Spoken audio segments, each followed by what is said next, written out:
ಇವಳನ್ನ ಆ ಗುಂಪಿನಿಂದ ಏನ್ ಮಾಡ್ತಾಳೆ, ಹೊರಗಡೆ ಹಾಕ್ತಾಳೆ.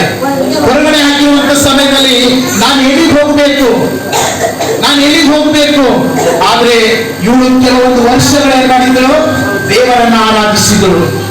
ಈ ದೇವರನ್ನ ಆರಾಧಿಸಿದಂತ ಈ ರಾಗಗಳು ಅಲ್ಲಿ ಬರೆಯಲ್ಪಟ್ಟಿಗೆ 14ನೇ ಅಧ್ಯಾಯ 7ನೇ ವಚನವನ್ನು ನಾವು ಧ್ಯಾನ ಓದಂತ ತಕ್ಷಣ ಬೇಗ ಓದಬೇಕು. ಅವಳು ಇವಾಗ ಗುಂಪಿನಿಂದ ಆ ಒಂದು ಪರಿಶುದ್ಧರಾಗಿರುವಂತ ದೇವರ ಭಕ್ತರಿಂದ ಅವಳು ಬೇರ್ಪಡಿಸಲ್ಪಡ್ತಾ ಇದ್ದಾಳೆ. ಈ ಬೇರ್ಪಡಿಸ್ಬಿಟ್ಟು ಅವಳು ಎಲ್ಲಿಗೆ ಹೋಗ್ಬೇಕು ಗೊತ್ತಿಲ್ಲ.